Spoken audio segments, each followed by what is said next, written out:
for takeoff.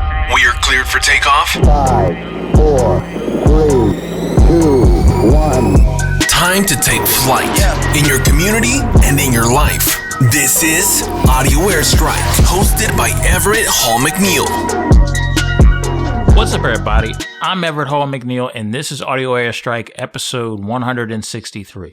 I want to thank you guys for joining us. Those of you who are watching this via YouTube or any other video platform, we definitely appreciate it. Those of you who are listening to the audio of this, we appreciate you as well on all podcast platforms. Let's get right down to it, man. Remembering Kobe Bryant. It's been 1 year since his passing, and I just want to roll off some stats for you. Of course, some of you who are big fans of Kobe already know it already.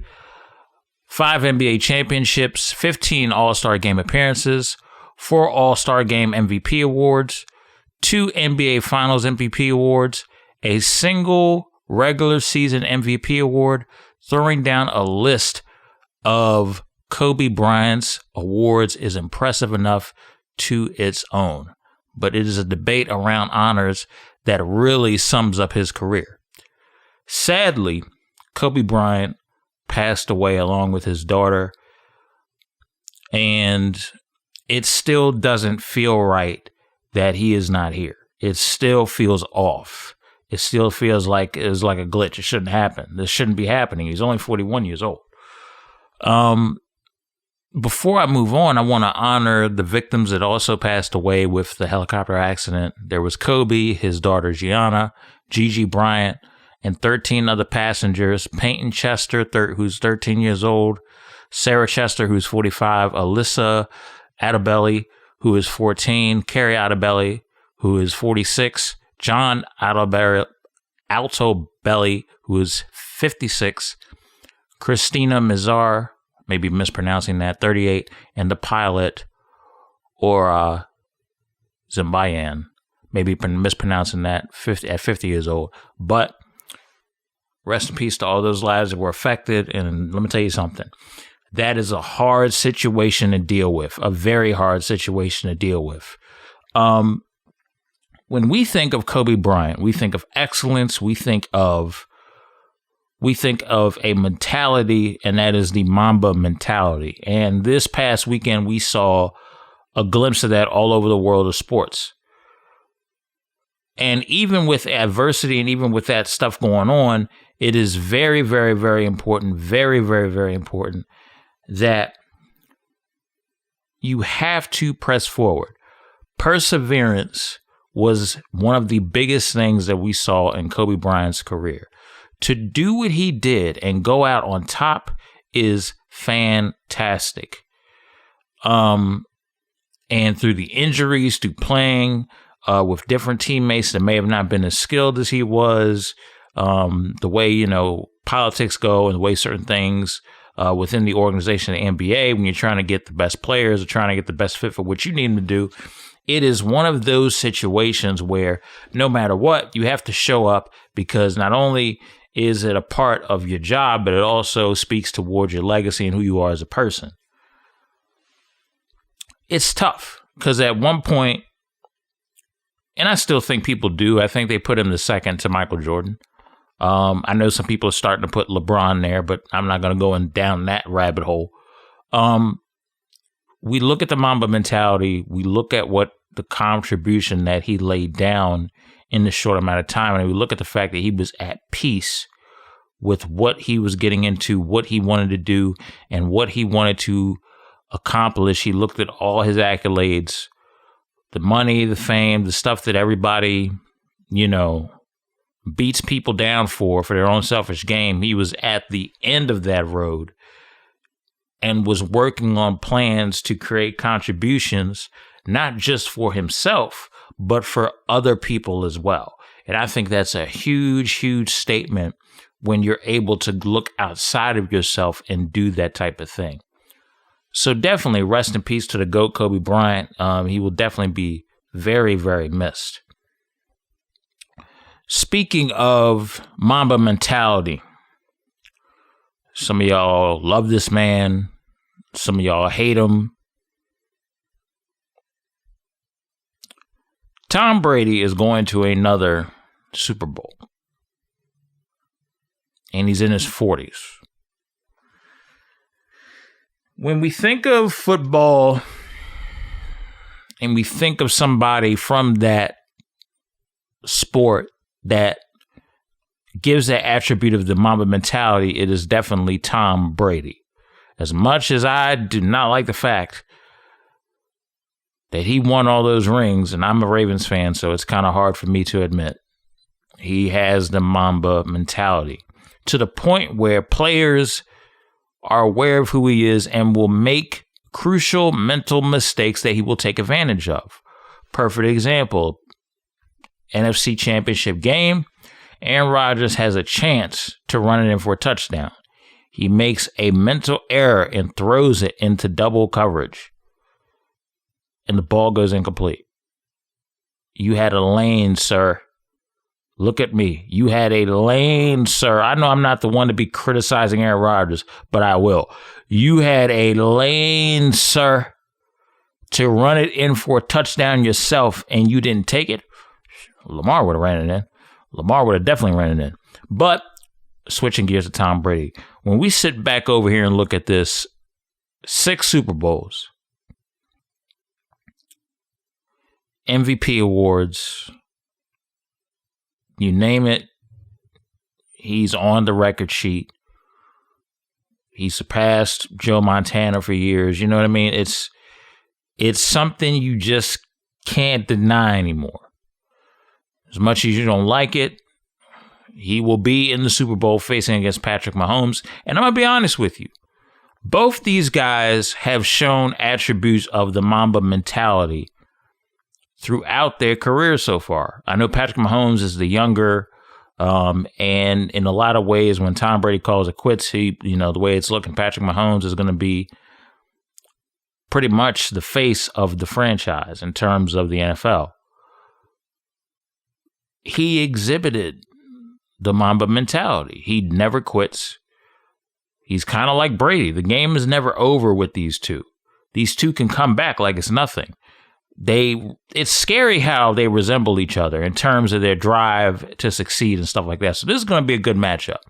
You got a good cast of characters, a wide receiver on both sides of the ball. You have Mike Evans, you have Chris Godwin, you have Antonio Brown for the Bucks, and then you have on the other side, you have Sammy Watkins, you got Tyreek Hill, you got you got in terms of tight ends, you got Kelsey, then you got Gronk on the other side. It's just such a good offensive matchup. And then, not to make you got the running game. You got Clyde Edwards-Helaire on one side. You got Ronald Jones and Fournette on another. It's just so much that can go on. I definitely see this going to like a 30-point game between the two. Like, they're going to be fighting for, whoever beats who has to put up more than 30. That's what I feel like. It's very awesome to me to sit back here and look at these two. These two display the Mamba mentality to a T. And I think that is definitely something to be heralded on. I think it's something to be respected. I think that is something that, as much as I don't appreciate, or I should say, as much as I don't like Tom Brady, I do appreciate his drive to win. I do respect it. This is coming from a Ravens fan that can't stand his, and that's all I got to say about that. Moving on, unfortunately, when it comes to the Mamba mentality, what are you going to do when you face defeat? Conor McGregor lost to Daniel Cormier in roughly 2 minutes. So, Conor McGregor, despite the loss, is still a prize commodity in the UFC. Anything he does is going to get eyeballs on it.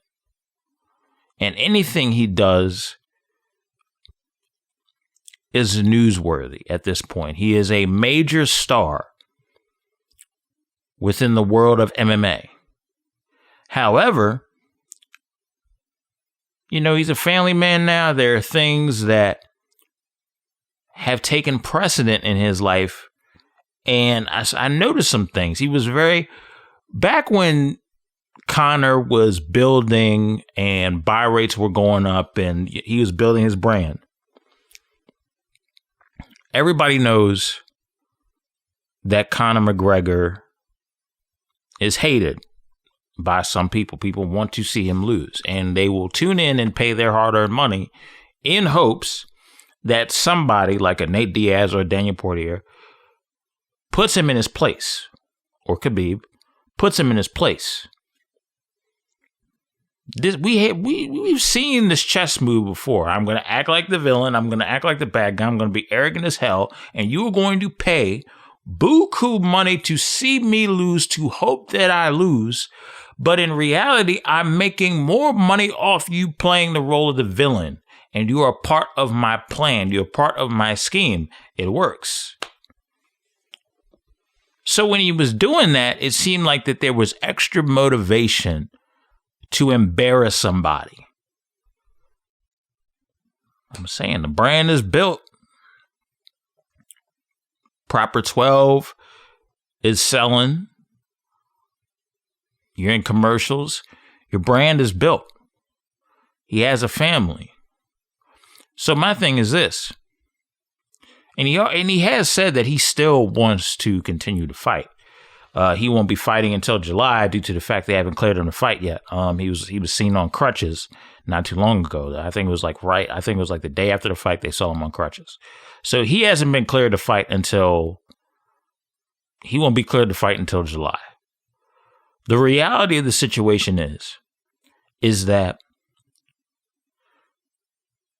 Conor McGregor has to dig down deep and figure out how he can be that killer again. I think he's capable of doing it. I think he wants to do it. I think that's the reason why he has not retired yet. I know he's played around with that line and he's thought about it because now you got a family. Now now your priorities are different, and we definitely understand that. However, it's kind of interesting to see where this is going to go. It's kind of interesting to see what is he going to do. And when he comes back after July, is he going to give us vintage Conor McGregor? I don't give a F Conor McGregor. I'm going to be loud and say what I got to say Conor McGregor. Or is he going to still do the humble stuff? Is he still going to be the nice, okay, I'm going to face off with you, but yeah, man, it's all good. It's all love. Which Conor are we going to get? I don't know. Which Conor do you think you're going to get when he fights after July? We don't know. We don't have a clue. Speaking of other news, I found out via Instagram Ryan Garcia is facing Manny Pacquiao. Looks like a fantasy matchup. Ryan Garcia has looked up to Manny Pacquiao, definitely an influence on his boxing career.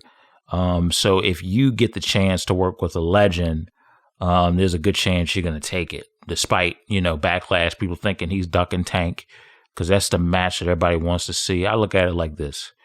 You're going to see Ryan Garcia versus Manny Pacquiao on probably sometime in the spring. I don't know the date. I don't have the date in front of me. That right there, that marquee match feels like a spring type of fight. You will see Tank and Ryan Garcia fight in late summer, no later than fall. That is my prediction as to when you'll see that fight. That's just my 2 cents. Moving on, I want to talk about Clubhouse. And Master P had some deep criticisms about Clubhouse. And I'm currently on Clubhouse, and I will tell you this. From my personal experience working on Clubhouse, or I should say networking on Clubhouse, my interpretation of what Clubhouse is Clubhouse is, to me, a networking tool. Think of it as a conference call, but all audio. And it is a networking tool to meet people that are like-minded like you. If you're following the people, you are following people, and whatever those rooms those people end up going in, those are the rooms that'll be exposed to you, and those are the rooms that you can get in and possibly network. Now,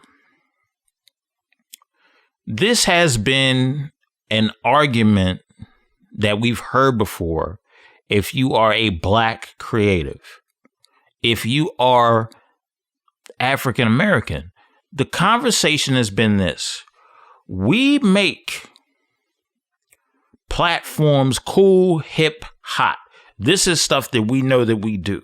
We do those things. There's no mistaking about it. We do those things. However, we never get any equity or leverage with these platforms. We're used as the tool. We're never taught to be the mechanic using the tool. It's always a situation where we never get a piece of the pie. And if we do, it's a small chunk. It's a little thin slice. So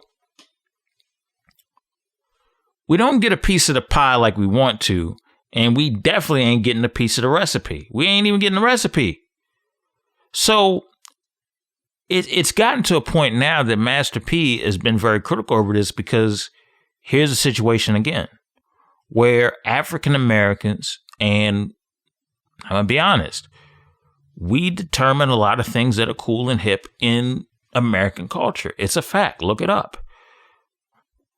There's somebody in the suburbs right now listening to a lot of black music. We are part of the fabric of Americana as you know it. And we make things cool and hip. So the question becomes, when we do that, are we asking for the recipe or some type of slice of pie that helps with our equity and leverage because we bring the masses to the platform that makes you billions of dollars? Are we having these questions? These are questions that are very tough, because we know the answers. And the answer is we're not getting that type of leverage. As sad as it is, and as much as that would, be great to get the type of leverage, we're not. And that was the entire criticism that Master P had as it pertains to Clubhouse. Me, myself personally, I think that there needs to be a situation where we need to talk with the owners. If you want to invest, wait for it to go public and buy a bunch of stock. Or if you got, if you are a venture capitalist, figure out a way to talk with these people, network with these people, and say, hey, I want to invest in this app and in this company. I think that, we're at a point now where if you're African American, there are a lot of things that we are aware of. There are a lot of things because of online and social media and stuff of that nature. There's a lot of things that we are aware of that we did not have the information to years ago. So now we have to get into the tech game on everything, because that's where the real money is. It's cool to get the creative deal, but it's even more cool to have some stock in tech. It's even more cool to have equity in tech ownership.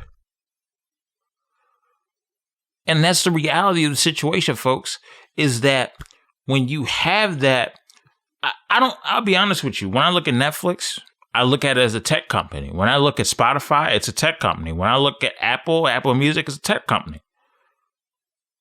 The marketing tool is, when you look at Apple, is the phones, the iPads, that's the marketing tool, and that's the product. But they're a tech company. I look at Netflix the same. Netflix is a tech company. They make money off of how long you stay on that platform, how much stuff you watch, when you watch it, all that type of stuff. They have the metrics for all of that. And the reality of the situation is that they are a tech company, and part of their marketing is movies.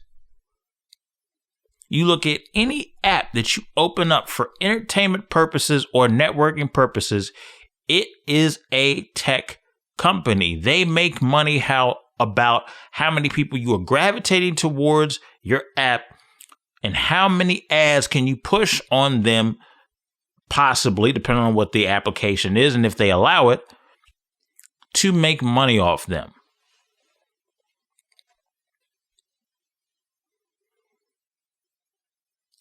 So Master P's whole argument is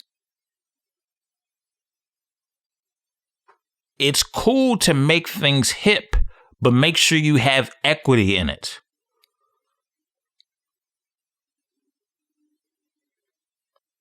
Facts. I mean, I agree with him. I think there needs to be some equity in there. Now, even though, for example, I do have to, this is something that bugs me.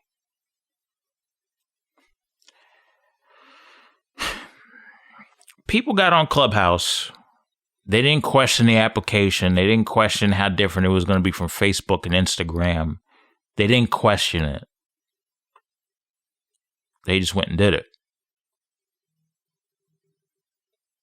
Because they heard word of mouth. But when I sit here and look at Isaac Hayes III, and he has an app called Fanbase, and this is somebody who is an African-American investor that's investing into this tech and developing it, and he's getting criticism hard from his own people.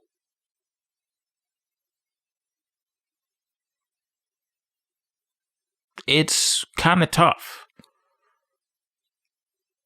to be on the ground level, to be a minority working on something, and your own people are criticizing you over every little thing, but they didn't criticize Clubhouse and what they could do and their capabilities. So my point is this. It is cool to make things hip, to be the sauce,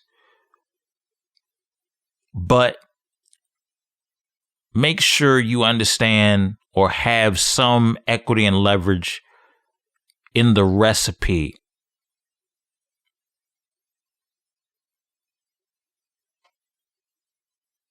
The recipe is more valuable than the ingredients. Let that sink in. When it comes to business, I'll say it again. When it comes to business, the recipe is more lucrative than the ingredients. Figure out what side you want to be on with that. Moving on. Yes, President Biden. So, President Biden has revoked a permit for the Keystone Pipeline. I'm going to read this to you guys. There were some quotes. I'm getting the source from NPR.org. Killing 10,000 jobs and taking $2.2 billion in payroll out of workers' pockets is not what Americans want and need right now, said Andy Black, president and CEO of the Association of Oil Pipelines. Environmentalists opposed the pipeline because of the oil sands crude it would have carried. Producing that oil requires extra processing that emits more of a greenhouse gas that contributes to climate change. Those groups praised Biden's decision along with his vow to rejoin the Paris Climate Agreement after Trump withdrew. So there's two sides of the coin to this. If you're an environmentalist, you love this idea because it's a good idea for the environment. If you are a person that's looking at the business side of it, you like, this Bama done closed down something and a bunch of jobs are lost and I'm pissed about it. Here's the thing. I totally understand both sides of the argument. From one side, yes, that could be somebody's crucial paycheck to last them throughout several months. On the other side, I understand the fact that, fam, this could be harmful to the environment. This can affect climate change. We need to take that into consideration. I totally understand that. However, when you turn around and make these decisions,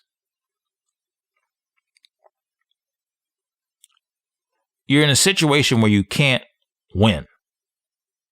Because if you make a decision that is better for the environment, the pro and the con to that is, while yes, it's better for the environment, jobs are going to be lost. And there's a lot of jobs in America that are not environmental friendly.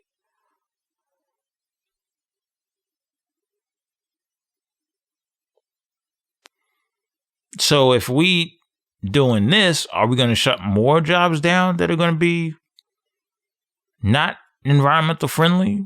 Just asking. You know what I'm saying? So there's certain things that, you know, regardless as to whatever decision he makes, it's not going to be the best decision. To some people, to one side it is, to the other side it's not. And also, this came up, and I'm going to read this to you. President Joe Biden, I'm getting this source from CBS News. President Joe Biden on Tuesday ordered the Department of Justice to end its reliance on private prisons and acknowledge the central role government has played in implying discrimination housing policies. In regards, before signing the orders, Mr. Biden said, the U.S. government needs to change its whole approach on the issue of racial equality. He added that the nation is less prosperous and secure because of the scourge of systematic racism. We must change now, the president said. It is going to take time, but I know we can do it. I firmly believe this nation is ready for change, but government has to change as well. Now this I can get behind 110%, because what people need to understand is that when you look at the statistics of these prisons, majority of people in these prisons happen to be African American men.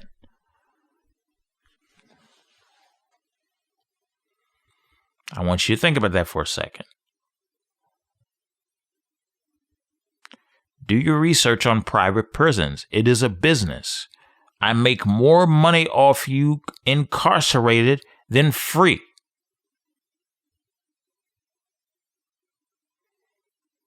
And it generates millions of dollars. You don't believe me?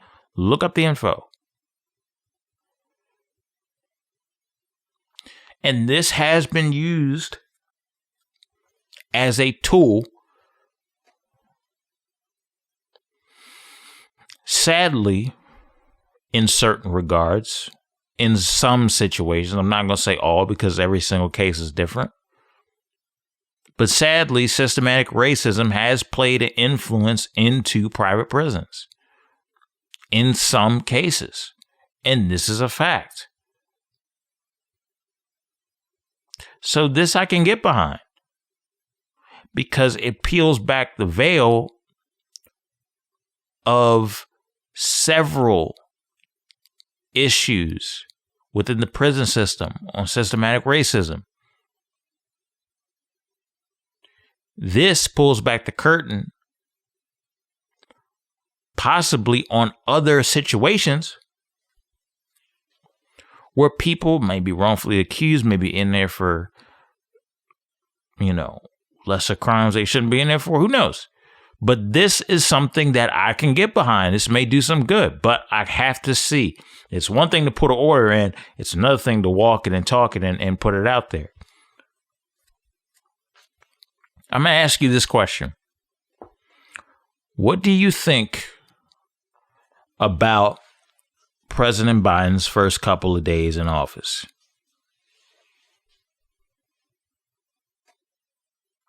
Comment below and let me know. I'm all ears. I'm going to sit back and take in as to what's going on. Let me know what's going on. What do you think? What do you think so far? I know it's early. I know you ain't been there for like 2 years, but what do you think so far? Based on the decisions he has made and based on your lifestyle, do you think he's making the best decisions for your lifestyle? This is a personal question to you. What do you think? And let me know in the comments.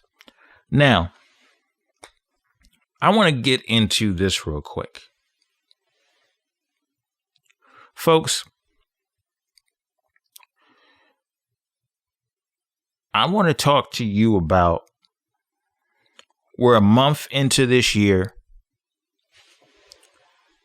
and I did not want to come on here and talk about and just, talk to you about a bunch of topics and get out. I wanted to do something that's uplifting and inspirational for the next 10, 15 minutes or so.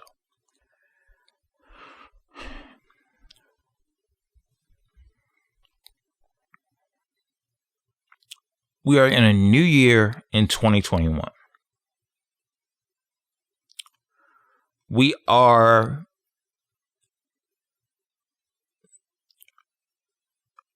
in a situation of heightened awareness, heightened tension still, and at times in a bunch of stress.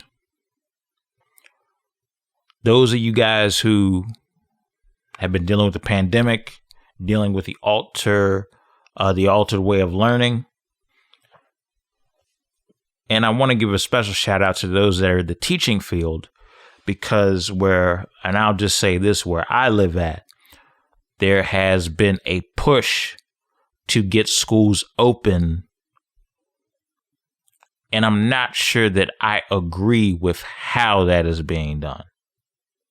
Here's why.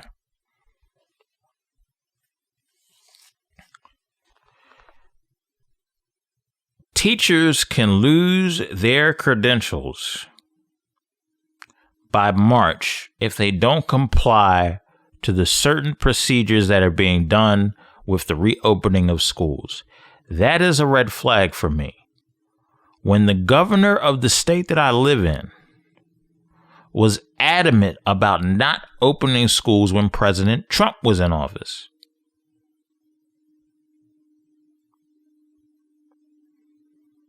So here's where it confuses me, right? So you were completely against Trump not reopening schools. Okay, that's understandable. But now all of a sudden, you want schools to reopen.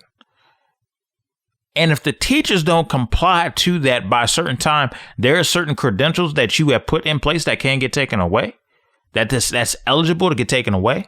If I'm a teacher and I'm hearing stuff like this, I would recommend every teacher to protest, to make their voice heard, write to the governor right now and make their voice heard that this is wrong and spell out those reasons why this is wrong.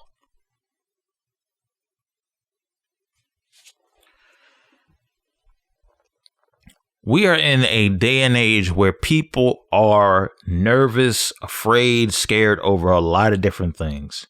And I want to encourage you to hold on. We're in the cold months.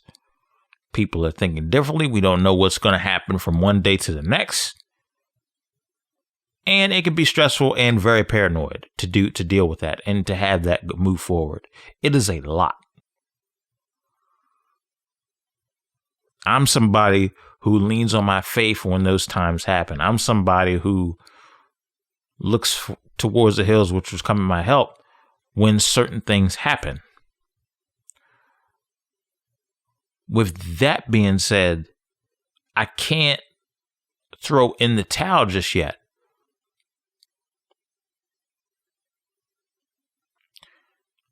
And you shouldn't either.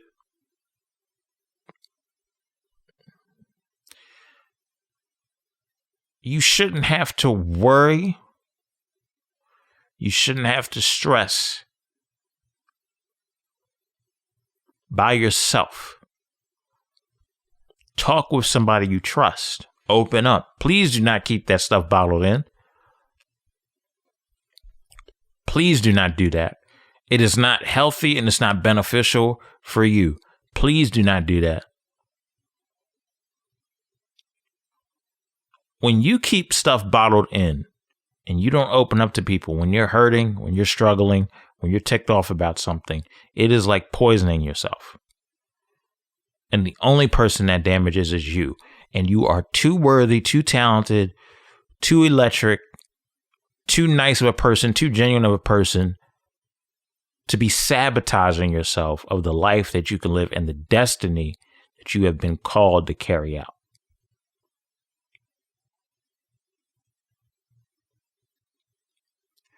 All these topics summed up the different paradigms of the adversity that we face when we go after the Mamba mentality.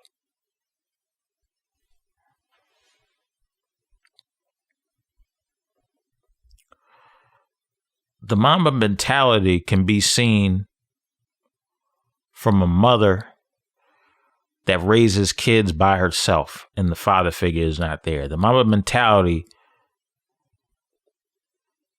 is a man that goes to work every day and provides for his family. The Mamba mentality can be someone struggling with depression and is hanging on by a thread, but decides to get up and move forward to the next day and move forward to, the daily routine and pushing.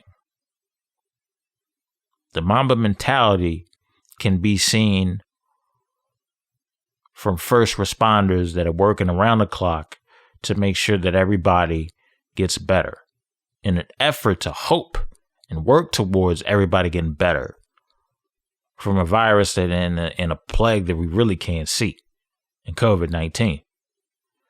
The Mamba mentality is the creative that puts in hours of work that nobody sees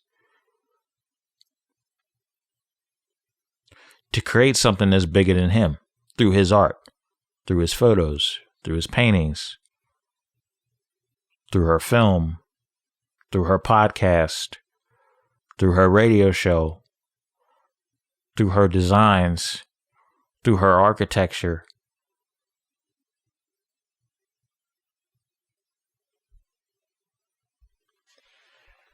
You don't have to search too hard to figure out and see the Mamba mentality around you. Everybody has it. It's up to them to activate it.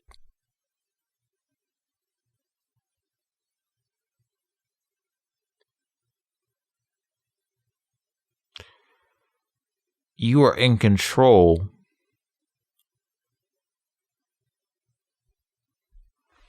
of what adds to your life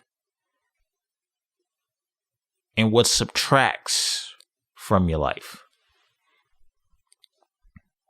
That's people, situations, thought processes, all that. The only thing you can't control is death. You can't control that. However, you can control everything else.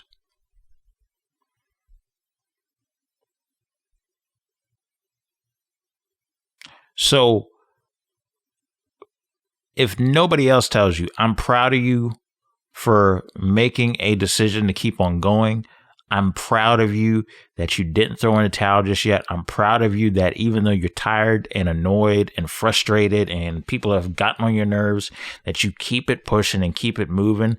I'm proud of you that you went and sought out the help that you need to protect your mental psyche. I'm proud of you that you went out of your way to make sure that you took care of yourself, that you loved yourself enough, that you are taking the steps necessary to really make sure that your body is the best temple that it can be. And that also that your mind is in the right frame of mind that it needs to be in for you to carry out your destiny. Because at the end of the day, everybody is called to do something and to enact on a certain purpose.